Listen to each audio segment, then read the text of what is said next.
People are waking up. They sure are. There are silver linings to the coronavirus. Americans learn that we are depending on China for 90% of our generic medicines. We see how much of our economy has been outsourced. Forces older and obese Americans to realize how unhealthy they are. It is revealed just how fragile the financial sector's Ponzi house of cards really is. Shines a light on China's horrific animal abuse. Highlights how useless professional sports are. Brought awareness to how many really died during flu season. Exposes politicians that publicize public health and scam artists that price gouge. Forces people to stay at home and take a stock of their emergency preparedness. Correction of the stock market / price discovery. Decrease in gas prices. Parents are forced to spend time around their own children. Make us more resilient and self-sufficient. Increase our appreciation for brick-and-mortar minimum wage grocery store workers that are giving their best efforts to keep us all fed. The US is exposed as the unelected, self-absorbed globalists that they really are. Open borders just became a really bad idea. Renew respect for the Second Amendment. Working from home saves money, gas, and time while simultaneously decreasing traffic. People begin to question the need for international travel and the health risks it brings. The advantage of being able to homeschool your own children is recognized. Recognizing the importance of hygiene and hand washing in everyday encounters to prevent disease. People finally realize that government is really not equipped to help everyone and basically you are responsible for yourself. What is your silver lining? Stay safe, count your blessings, and be American and look out for your neighbors. Beaver threat. IQ above 115 only. Get comfy. Gather around to share and enjoy wisdom. Inspired by the silver pill Anon ear. New boomers. Let me introduce you to the Beaver Anon and his timeless wisdom. On power. Before we begin, I would like to quote a passage from George R.R. Martin's A Song of Ice and Fire, as it is not only relevant to this threat, but also very true. In a room sit three great men, a king, a priest, and a rich man with his gold. Between them stands a sellsword, a little man of common birth and not great mind. Each of the great ones bids him slay the other two. Do it, says the king, for I am your lawful ruler.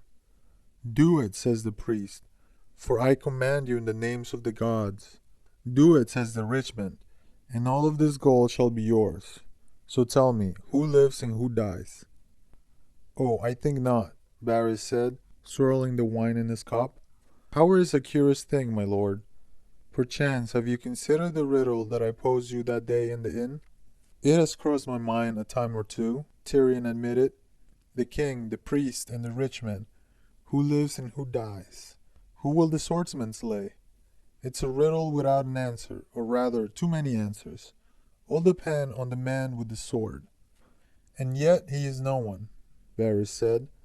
He has neither crown nor gold nor favor of the gods, only a piece of pointed steel. That piece of steel is the power of life and death. Just so, yet, if it is the swordsmen who rule us in truth, why do we pretend our kings hold power? Why should a strong man with a sword ever obey a child king like Joffrey, or a wine-sodden oaf like his father? Because these child kings and drunken oafs can call other strong men with other swords. Then these other swordsmen have true power. Or do they? Varys smiled. Some say knowledge is power. Some tell us that all power comes from the gods. Others say that it derives from law. Yet that day on the steps of Valar's Sept, our godly High Septon and the lawful Queen Regent and your ever so knowledgeable servant were as powerless as any cobbler or copper in the crowd. Who truly killed Stark? Who do you think? Joffrey? Who gave the command? Sir Len Payne? Who swung the sword? Or another? Tyrion cocked his head sideways. Did you mean to answer your damn riddle, or only to make my head ache worse? Varys smiled. Here then, power resides where man believer resides, no more, no less. So power is a mummer's trick? A shadow on the wall, Varys murmured. Yet shadows can kill, and oftentimes a very small man can cast a very large shadow. There are actually two lessons to take from this. The first one is obvious, the other is not. The first one is as plain as is said in the text. Power resides where man believes it resides. This is an indubitable truth, something that even a brute can grasp. We can see it perfectly in the real world. However, the implications of such a statement are far grander. It means power is a fickle thing, something which you barely have control over and could slip from your grasp at any moment. There are ways more effective than others to secure power. Yet in the end, the greater source of power is ideas. Ideas are what cause man to believe power resides in one thing or another.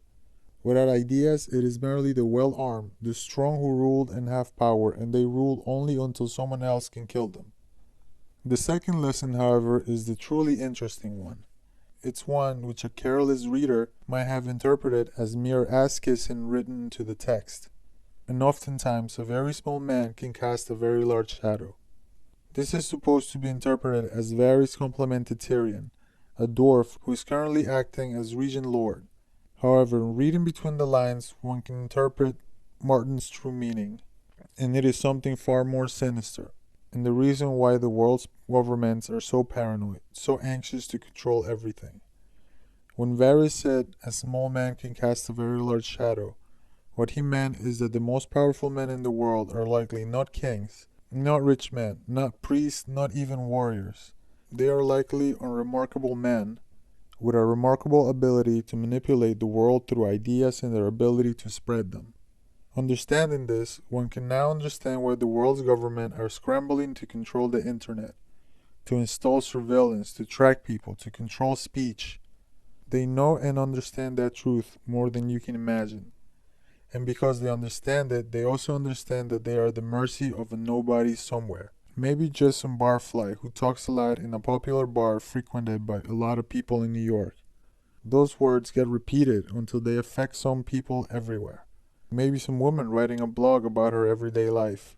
These small men are indeed casting very large shadows, maybe not even intentionally. Once you understand this, you will understand just how little power many powerful men truly have.